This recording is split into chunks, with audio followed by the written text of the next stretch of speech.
Hello Americans, welcome to our channel.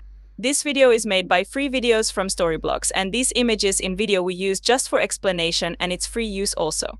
Man flies drone over hidden valley, sees something he wasn't supposed to see. When a local tour guide used his drone to map out new routes in the Amazon rainforest, he accidentally stumbled upon something he was not supposed to see. The drone's onboard camera accidentally captured a hidden valley with strange objects covering its entire base footage he would soon regret ever shooting. The Amazon jungle was thick and vast, so to map out new safe routes for tourists, Diego always used his drone first so he could see easily accessible clearances. Diego watched the drone's camera footage as it hovered over a blanket of trees when something the camera captured suddenly made him shiver.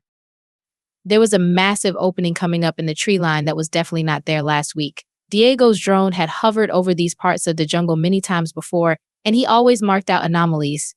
And what is that? The curious tour guide brought the flying device closer to get a better view. It had rained an abnormal amount last week, and with heavy rainfall, the chance of landslides was always there. But what Diego witnessed when his drone flew over the clearing was just bizarre. This must have been the biggest landslide in history, because an entire previously hidden valley suddenly appeared on the screen. Trees that were once there now were broken off or had slid down into the valley's depths. It was massive, at least 300 feet wide. Diego gasped as his drone flew over the last line of trees to reveal everything. And then Diego saw something even more insane. What are those? Diego steered his drone down to the valley floor in a hurry. There seemed to be hundreds of weird objects down there, but he could not determine what they were. The drone made a heavy buzzing noise as it descended, and with every second it moved down, the picture became clearer. And when the drone made its way to the bottom of the valley, Diego suddenly gasped. From way high up above, these objects seemed just like little specks on the brown and mudded jungle floor. But now that the drone was at eye level with them, Diego realized they were massive. The young adventurer felt sweat drips roll down his forehead as he carefully analyzed the drone's footage carefully. There must have been hundreds of these things scattered throughout the hidden valley, and every one of them was different. Have I just made a massive discovery? Diego said to himself out loud. Diego got excited for a moment, but a moment was all he got. Just seconds later, when his drone turned around, Diego also got the fright of his life. The drone was filming a 360-degree view when suddenly something flashed before the camera lens. It was extremely fast and seemed like a mere shimmer, but seconds later, the drone was hit by something solid. Diego could hear the impact through his monitor.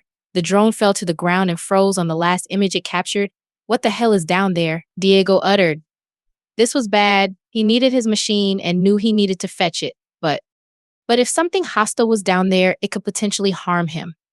Diego's drone pinpointed its exact coordinates to his handheld device, but even so, the experienced tour guide was still scared to delve into those depths. He walked around nervously for a bit, but eventually mustered enough courage to make the trip. Diego quickly packed away the remote control in his backpack and started his journey. The coordinates on his phone showed that the drone was about 3 miles from his current location, and if the static image on his phone was to be believed, the device was still active. Diego went as quickly as he could. The jungle was dense, and every step he took had to be thought out carefully. A fall or any other injury could become fatal in a place like this. Diego pushed leaves aside and climbed many rugged jungle terrain until he eventually reached the biggest hurdle of them all, the valley itself. Diego stood at the top of the steep cliff that led down into the valley. He could see the objects down there from above, and Diego knew his drone was down there too. How do I get down there safely? After analyzing the stone wall, Diego noticed a sketchy but doable path down. With some ropes he always brought along with him for extra safety, Diego edged downward into the valley. The entire journey down took the experienced tour guide a little over an hour, but when Diego eventually reached the valley floor, it did not disappoint. Diego's mouth literally dropped when he saw the objects. I can't believe that this is down here, and if the wear and tear on these massive things was any indication, they were down here for many years. Diego walked through the chaotically formed rows of objects and touched every last one of them with his bare fingers. The sensation gave chills down his spine. Diego could only imagine what his friends would say if they heard what he had found, if they even believed him at all. The sights were so captivating that Diego almost forgot why he ventured down here in the first place. But then he saw his drone lying flat on the ground. Quickly, Diego ran to the device and folded the machine up to its travel size so it would fit in his backpack. The objects and these surroundings numbed him to fearing danger for a moment, but Diego did not forget the moving shimmers that made his drone crash. He needed to get out of here quickly. Diego made it out of the valley in one piece, and was eager to tell his friends at the tour guide's office about what he found. However, this would become the biggest mistake of Diego's life. The consequences of these actions would put his life and the lives of many others in great danger. When Diego arrived at the office, he did not hesitate to share his findings with his friends and colleagues. He showed the footage and shared his adventurous story. Everyone listened with bated breath, and Diego went to sleep that day, thinking that was the end of it. But he was greatly mistaken. Because the next morning, when Diego woke up, he heard loud noises coming from outside of his sleeping quarters. It was the sound of people talking with much excitement, and when he opened the door to his house, he realized they were all there to see him. "Can I help you?" Diego answered. There were at least 100 reporters with cameras present in front of Diego's home. And it didn't take long for Diego to realize what caused this. One of his colleagues must have talked about his discovery to the media, and now all of them were here to get the scoop of a lifetime. Diego also noticed that a research team was present at the scene. They were easily recognizable because they brought excavating equipment with them. Diego wasn't sure how he felt about that because what he found on the bottom of that valley felt like something that needed to stay hidden. But after fierce pressure from all the reporters and research people present, Diego eventually caved. He promised to guide them to the bottom of the hidden valley if they promised to go about the situation respectfully. This decision would turn out to be a grave mistake that would put him in harm's way. The group was huge, which made the journey long and draining, but when they eventually reached the valley, their fatigue disappeared immediately. However, they were met by a problem Diego hadn't considered beforehand. They had arrived at the steep cliffside he had stood the day before. How were they all going to get down? Diego climbed to the bottom like he did the day before and scouted the cliffside for easier access points. When he eventually spotted one, he used a walkie-talkie to communicate the best possible route to his colleagues, who on their part escorted the reporters and scientists down, and then it started.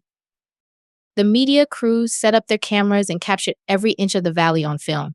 It was a frenzy with tons of people walking around. All this commotion made Diego question his decision to share his discovery because this once peaceful place was now fully taken over by people. Diego decided to avoid the archaeologists and media and explore the other side of the valley to clear his mind. The guide spent the first half of the day looking at all the objects and reading the foreign languages carved into them. "What are they saying?" Diego whispered softly. The day flew by, and as dusk fell, the media team decided they had covered enough, and the archaeologists thought it was best to continue the next day. They climbed up the cliffside trail where Diego's colleagues waited to guide them back. "I will make sure no one is left down here," Diego said. As expected, there wasn't anyone in the valley. Diego stood before the trail leading up and hesitated. The darkness and silence were very calming and gave the valley a whole new atmosphere. The guide decided to take one last calming stroll to enjoy the starry night in silence. But then, for a long time, the only thing Diego heard were his own breathing and footsteps, but suddenly another noise broke the silence. There was a faint sound of rustling leaves, and the guide suddenly realized there was another pair of footsteps. Anxiously, Diego tried to locate the source of the sounds. Diego desperately tried to find the origin of the noise. He looked around and saw a small patch of trees before him, which seemed to be the only logical place from which the sound could come. When he tried to pierce the darkness, his heart suddenly jumped. He swore he just saw a figure moving. The guy's mind was racing. Everyone was gone, right? He had been the last person present inside the valley, and he was sure of that. But he was also sure he saw someone moving. Who could that be, and why the secrecy? Diego took a few deep breaths as he devised a plan. The experienced guide decided it was best to play it cool and act as if he hadn't noticed the person. He continued on his route, trying his best to act naturally while paying close attention to the small patch of trees. To his relief, his plan worked as he saw the figure leave. But it also left him in a dilemma. Who was this person and where was he going? Diego foresaw trouble, so in a split second, he decided to follow the figure and find out what was going on. The chase endured for quite some time, and Diego grew hesitant about his decision. But then, before the guide could reevaluate his options, the trees around him vanished as suddenly as they had started in the valley. His eyes grew, and his face turned pale as he looked around. He was standing in the middle of some encampment and immediately realized he was in deep trouble. Panic controlled his body as he turned around to escape this place, but he was blocked by dangerous-looking people holding spears. They had frightening body and face paint and only wore short trousers. There was no doubt about it. He found himself in the middle of a camp of indigenous people of the Amazon. And immediately, the realization hit him. The figure had wanted Diego to see and follow him. The guy could kick himself. He had walked right into a trap, which he should have foreseen. He anxiously looked around. There was no way out, and these people did not look friendly. What now?